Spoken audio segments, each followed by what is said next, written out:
Good afternoon, everyone. Thank you for joining us for our daily Health Department briefing on behalf of Peoria County Board Chairman Andrew Rand and Tazewell County Board Chairman Dave Zimmerman and Woodford County Chairman John Krug. We appreciate everyone tuning in to get the updates. On Friday, March the 20th, Governor Pritzker issued Executive Order 2020-10 requiring all Illinoisans to stay in their homes to prevent the spread of COVID-19. Today, he extended that order to the end of April. No one likes to hear that, but I want to tell you that it is absolutely necessary and critical to our state's recovery. If our numbers don't drop, the order could be extended again.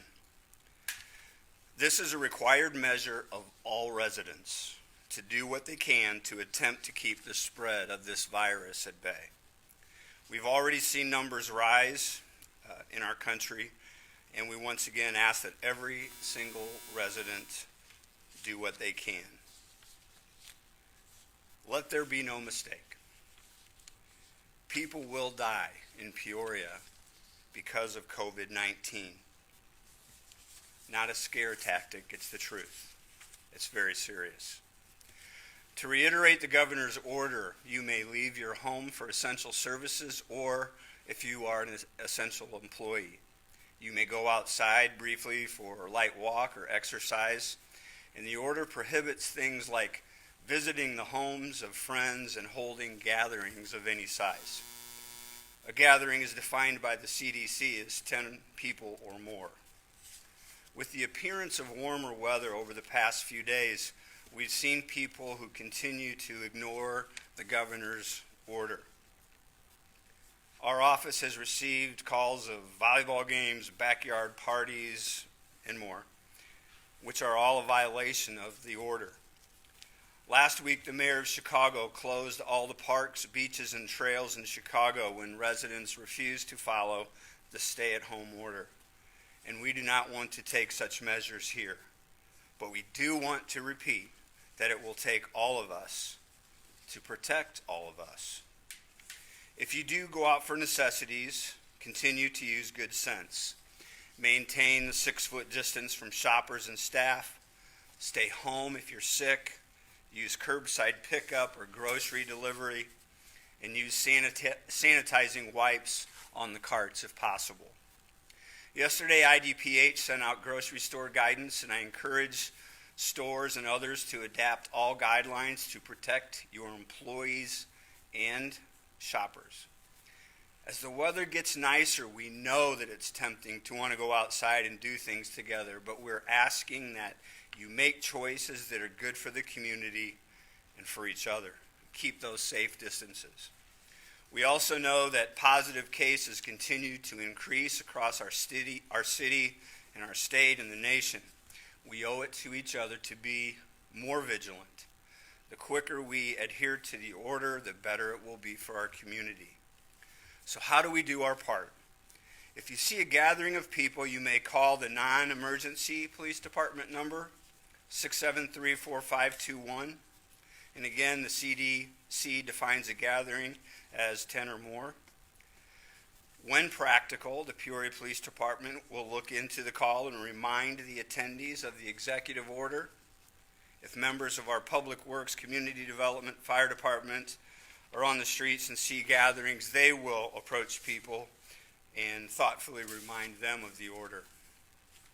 If you go out for essential services, continue to abide by social distancing of 6 feet or more to protect each other and those who are working throughout the pandemic.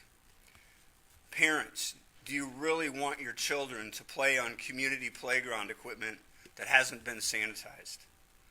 We need to be conscious and aware of this in every facet of our daily lives, and not just for our children. I've been around here for a long time, and our community always comes together at these tough times. Every time we're tested, I see neighbors caring for each other, looking out for each other. Please continue to look out for each other's safety. The best way to do that is to abide by the shelter-in-place rules that have been established. I'll close by asking those essential businesses that remain open to increase compliance by lessening the number of people in your location at one time and to provide strict guidance to keep safe spacing inside your establishment. Minimizing handling of products is also essential. Now, Monica Hendrickson from the Health Department.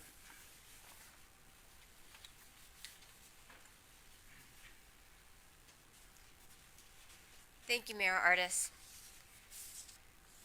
Our daily updates for confirmed counts for the Tri-County region is at 16, with Peoria County having 7 confirmed cases, Tazewell County having 4 confirmed cases, and Woodford County having 5 confirmed cases. As mentioned at yesterday's briefing, we will also be reporting on hospital data. This includes the 4 hospitals of OSF St. Francis Medical Center, Unity Point Health Methodist, Unity Point Health Pekin, and Unity Point Health Proctor. Again, please note these are regional hospital systems, and so many of the patients within these systems don't necessarily reside to the Tri-County alone. The total number of persons under investigation in the ICU is 2. Again, those are persons under investigation. That means they do not have a confirmed test for COVID-19, but have symptoms that demonstrate that they are under investigation for possible COVID diagnostics. Total number of confirmed cases in the ICU is 3. The total number of persons under investigation or confirmed with COVID in the past 24 hours is 10.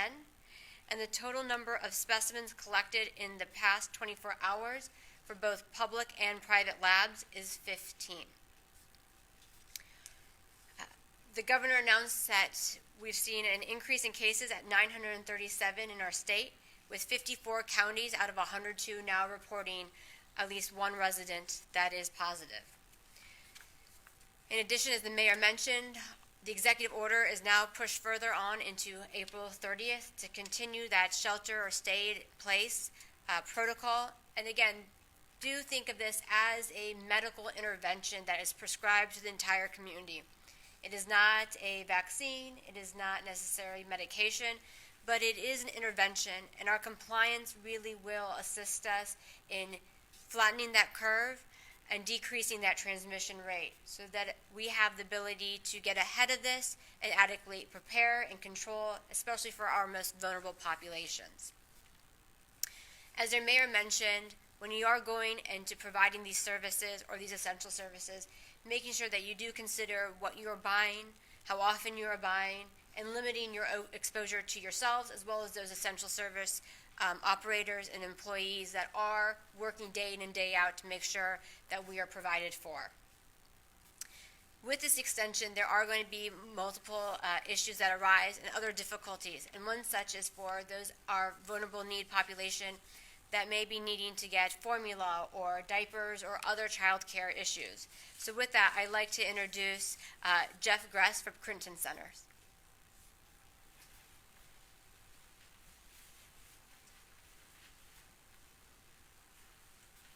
Thank you, Monica, and thank you for the opportunity to be here today and share a little bit about what Crinton Centers is trying to do to help the community. I was just struck with this the other day that we recently celebrated, or acknowledged anyway, 128 years of being in business to help protect children and families.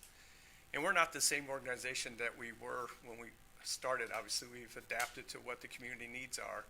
But more probably realistic about all of that is we're not even the same organization we were 2 weeks ago because we've had to do things to adapt to what the needs are today. So I'd like to share with you just a couple things that we are doing to still meet the needs of children and families in our community. We are maintaining a 24-hour hotline for parents to be able to call and get help with parenting tips or other resources that they might need, knowing that these kinds of situations where there's stay-at-home orders times can get challenging and it can be tough for families. The other thing that we're doing is we've shifted all of our home visiting programs to be virtual visits. And I'll say those have been very successful because what we have seen, and what I've heard anyway, is that there are a lot of parents that are calling our workers are calling them weekly, and just kind of checking in and making sure about their well-being and their mental health, and kind of talking through some of those things about raising kids in these situations. The other thing we're doing is we'd like to drive people to our website and to our Facebook page, because on our Facebook page, there's resources there every day for families to be able to access. There's activities that are going on for kids and families. There's ways that you can learn about how that you can help us and how you can help us help the community and partner with us in that. But I think the biggest thing, and the main reason I'm probably here today, is to talk a little bit about our curbside service that we've done. For years, we have distributed diapers, formula, baby needs, those kinds of things to our crisis nursery. And so we shifted that to be a curbside service in order to make sure that we could still meet a need in the community. And I'll say that in the last 8 days, we have held 3 of those distribution days. We're just going to do them on Mondays and Thursdays, but the need has grown so much that we're doing them Mondays, Thursdays, and Fridays now. But on the first day, we distributed more items than what we typically do in a whole week. And that has been true for all 3 of those distribution days so far. I'm thankful for a community that has been able to help us in that and partner with us in making sure that we have those items available to distribute. And we'd like to call upon them to continue to support us. Every day I look forward to the mail coming, because I know that there's going to be things in there from Amazon or Walmart or somebody where someone has bought those items to be able to help us distribute them to the people in the community that have the greatest need. So the way that you can access those is our building down on John Gwynn Avenue. You can just pull up to the building. We have a buzzer on the side of the building. You step out, you buzz that into the PA system. You tell them what is needed. The workers inside will gather those things, and they'll bring them out to your car. You can get right back in your car and just wait, and that way there doesn't have to be any concern about that human-to-human kind of touch. We can do the social distancing that way. The other way that we can be helped with that is just making sure that people are aware that we are there, and we're going to continue to run these as long as we can, and as long as we have the items that are necessary. So if the community would like to step up, look at our webpage or look at our Facebook page and see how they can help us, we would be thrilled to continue this partnership to meet the needs in the community. Thank you.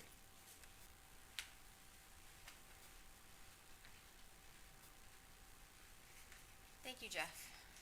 Any questions? Monica, the Illinois Department of Health website currently says 8 confirmed cases in Peoria. So that's a great question. The Illinois Department of Public Health website currently lists Peoria County as 8 cases. And the reason for that is we will hold on to a case even though the resident may not be in our jurisdiction until we are able to transfer it properly to the other location. In this case, the county that this individual resides in knows of the case, but because they're still recovering in our community, they're counted in ours until they can transport, and then with them, we would transfer the case as well. So locally, you're still confirming the number as 7. Yes. One thing I know from watching kind of our live streams that we have of the governor's press conferences, something that I see pop up again and again is people saying, you know, this is an upstate problem. It's not that bad here yet. You know, why are we all worried? If you could emphasize to people that this isn't an upstate problem, this is an everywhere problem. It's a great question, being how to understand the issues here locally when we've seen numbers at 7 or 4 for a long period of time for Peoria and Tazewell, just slow uptakes in our counts versus what we're seeing out of the Chicagoland area. And I would say that if you were to go back in time to when Chicago and their neighboring counties started seeing their first cases, it was a slow and steady rise, and then it progressed over time rather quickly. And so nobody is immune to this. Physically, no one is immune to it because it's a novel virus. But no community is immune to this as well. I think the mayor said it really well, which is there is an expectation that someone in our community will pass away from COVID-19. In fact, McLean County has now had 2 confirmed deaths. And so to understand that it is not just a Chicago area or a large metropolis. The reason why you're seeing the numbers in those areas at the level is because of high population density. But at the same time, it does not mean that we're immune to it. It just means that from a transmission standpoint, as long as we do that compliance and we try to, control it, we're going to be in better shape. But part of that is understanding and being compliant with what the mayor said as well as what the executive order is, and understanding that it is a matter of time. And if we can slow it, we will do all we can to slow it.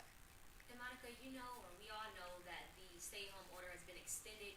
Do you foresee the rate at which COVID cases are confirmed decreasing over the next 30 or so days? We hope to see them decreasing in terms of the fact that we've now gone a full week with a stay-at-home order. We're now going to extend it out. Can we further decrease this uptake? I think the issue is too soon to tell. But having said that, with increased testing capacity going on every week, there's more testing that is getting done, more private labs that are onboarding. We should see confirmed cases go up because, again, a confirmed case is because there was a positive test. And so really, I think you're going to see that number increase. What we're really wanting to focus is that it's not increasing at a rate that it's doubling every 24 hours or so forth. We want to try to keep that transmission down. Again, think of it this way. When it comes to COVID and someone is positive for COVID-19, on average, it's about 2 to 3 people that they transmit to. And then those 2 or 3 people are going to then pass it on as well to an average of 2 to 3 people. So exponentially, it grows rather quickly. The sheltering in place, that social distancing, preventing those large gatherings, even though you might have mild symptoms, is really wanting to control that spread because you don't know who the next person is going to get it in that transmission. And it could be someone that's very vulnerable and have comorbidities, that this is going to become a critical issue for them. Monica, one thing I've seen just anecdotally driving around Peoria a few times is groups of kids or teenagers playing or hanging out, and they're all wearing face masks, or sometimes they're even wearing gloves. I mean, I just want to give you an opportunity to say, is that an acceptable way to still hang out while, staying safe, or is even that not recommended? I think really focusing on the fact that essential gatherings being the first and foremost, you really want to keep that level below 10, and then you want to make sure it is of essential needs. We really don't want kids to necessarily congregate and walk around because, again, even with a face mask or a glove, if they're not properly utilizing it, it's not necessarily being the best mechanism for it. There is new data coming out from Japan, for example, that universal face masking might be a good intervention. And it might be a very good intervention here in our communities, but until we have enough supply, we really want to make sure those face masks are to our first responders. But overall, again, I think it's the Sheriff Asbell had mentioned it earlier, is really talking to parents and understanding that your youth, as much as they want to socialize and be a part of that, really trying to educate them, inform them about the importance of the fact that they might have a very mild case of this illness, but again, realizing that their neighbor, their grandparent, someone else in their family might become that critical patient, and really talk to them about what it means for them to stay at home. Monica, is there a timeline when you're expecting the pending tests in the ICU back, just so we know, or? So the question is when we'll expect the results from the pending test. It really depends on which labs are utilized. If they use the state lab, we are looking for a quicker turnaround, anywhere from 24 to 48 hours. If it is a private lab, it might be extended. Most of those individuals are hospitalized with some unexplained reasons are using the IDPH lab, and that's why we are prioritizing IDPH lab testing for that purpose. And so hopefully we can get those answers to them sooner. And do you know of any special mental health services, especially with the stay-at-home order being extended, like people being inside all the time?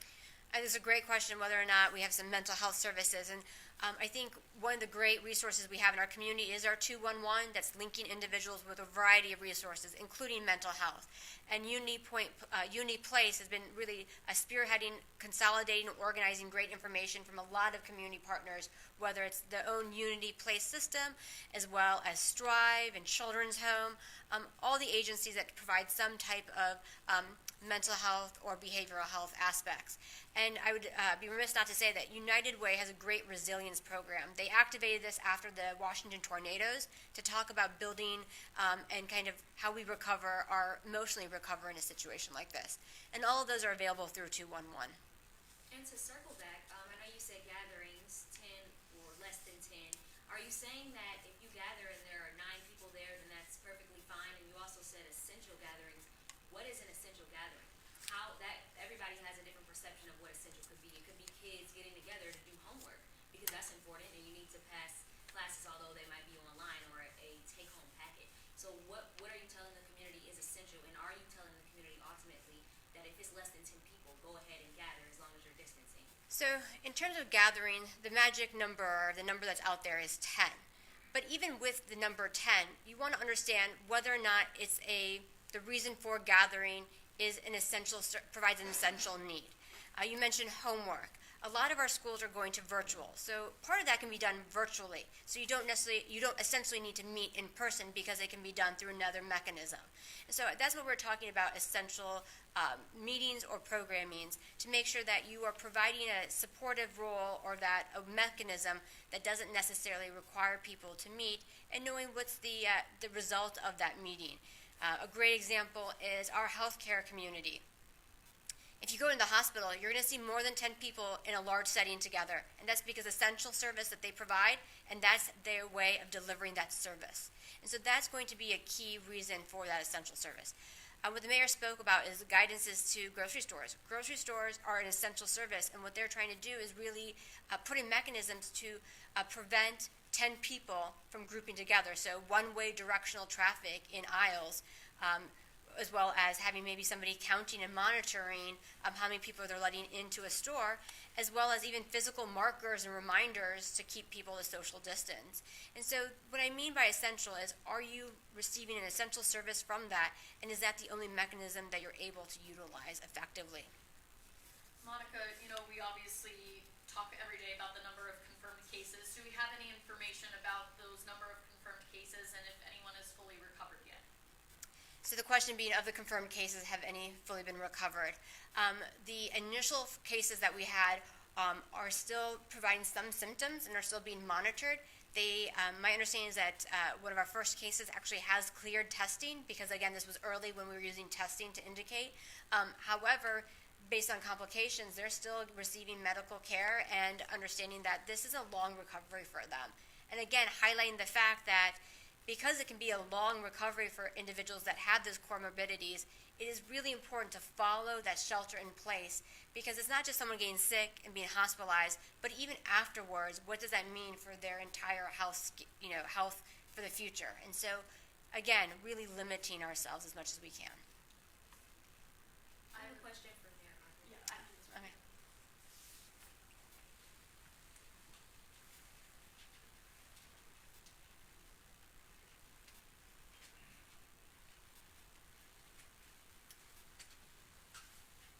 So you mentioned how there were complaints about backyard parties or just large gatherings in general, and how people can now call the non-emergency number for 911 or for police officers.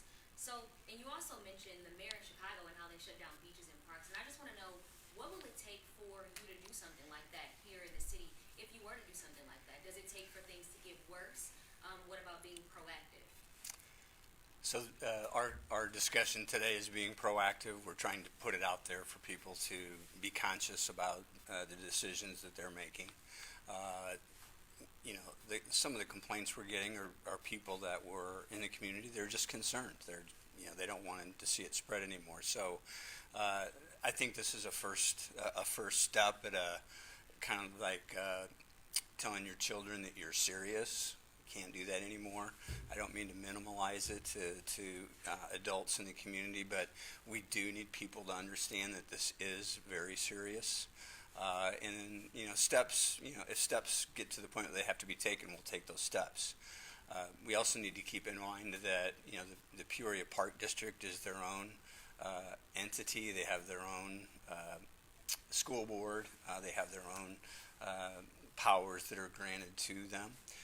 We have been in good contact and consistent contact with the park district, so they're trying to be very proactive in discouraging big groups of people from congregating in any of their parks. So it would definitely be a discussion between us to make sure that if we together thought that was something that we had to do, we will do.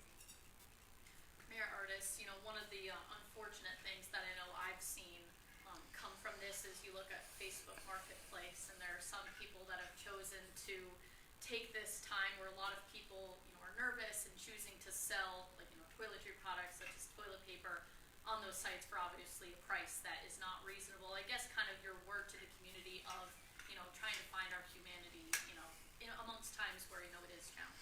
Well, we understand, especially at the beginning of this, when nobody really quite understood what the dynamics were going to be, and if there was going to be a disruption in the food chain, if there was going to be a disruption in some of those products like toilet paper that we need. And people did take advantage of that situation and frankly put other people at risk of not being able to have it. So I think that people understand now that that's not going to happen. And we certainly discourage any continued practices like that. I mean, this is a time where everybody's on equal ground. Everybody has an equal opportunity of being exposed to coronavirus. And so that's why we really need to think long and hard about our actions and hopefully discourage people from attempting to take advantage of people with less opportunities to have some of these things come to them. You know, we talked about essential businesses such as grocery stores, making sure they're putting measures in place to make sure not only keeping those that go in the store safe, but also their employees, minimizing contact with supplies, things of that nature.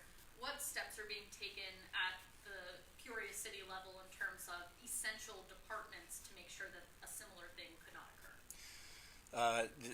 As you know, the city hall is closed. We're still have staff inside operating, answering the phones, emails, and so on. So we're still trying to perform the basic functions of our city, which we'll continue to do so. If people are sick, we're telling them to stay home. It's especially important, as we know, with our first responders, our police and fire folks. I mean, it doesn't take a whole lot to see how we could really stretch our resources if one or two people, were in a position to have the virus. So we're continuing. The city manager does several calls a day with his staff, constantly being updated on those things. And the city halls, the city in general, is going to stay vigilant on employee safety. I think it's safe to say that some people in the community who continue to gather might just not care about restrictions. What would be your message to them? Well, like we said today, this message pertains to everybody. Everybody is at an equal risk of coming into contact with the virus. We would urge them to be safe, and if they don't care about themselves, certainly we hope you would care about your friends and your family and others in the community. So, this is just something that the community has to work on together. And I don't think that there's a big issue with, to a certain extent, some shaming of your friends, perhaps, that don't want to abide by this, and just maybe just help them understand this isn't a joke. It's life or death, potentially. And Mayor, I know that hotels had been brought up at one point. The Marriott downtown, the manager there had offered that as potential extra bed space if needed. Has that conversation about other hotels developed at all? That conversation is continuing throughout the community. There's a whole separate group that's looking at different potential housing options. And I have to tell you that by and large, the business community have been very, very strong in helping us try to address the different needs that may need to be met. And there's a large willingness to help, which is reassuring.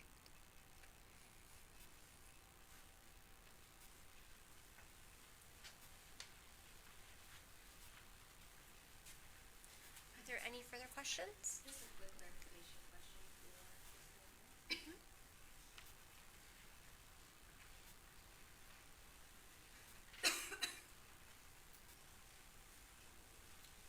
Did you say that distribution days for baby needs were Monday, Thursday, and Friday? Yes. Did you say a time? I didn't, and I realized that when I was back there. I kind of wove it. Monica saying, hey, it's between 10 a.m. and 2 p.m. on those days would be the best way for them to come and get those things. Thank you for asking that. 10 a.m. and 2 p.m.? Yes. And if people want to bring donations from the community or whatever, and we're doing that Monday through Friday between 10 and 4.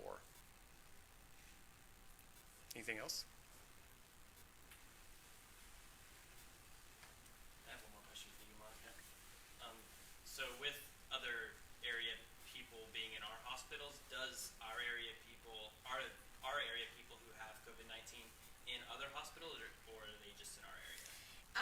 the most part, our hospital systems, again, we may be embarrassing them at this point in time, but they are marquee hospital systems in our state. In downstate Illinois, they are the two largest hospital systems and two of the best. And because of their scope and what they're able to do, along with the connection to the University of Illinois College of Medicine, they take on a lot of cases from our neighboring communities and hospital systems because of the level of care that's received. And so at times we will report numbers that will vary considerably when we understand that it's a resident from a different county or even a different state. And so currently our hospital systems are within their capacity to take care of our residents as well as the community at whole. And so that just goes to show you the type of planning and processes that they have in place. But you're right, because of the system, we are taking in different critical care aspects from different communities. And all of like Tazewell, Woodford, and Peoria are still getting care in this area?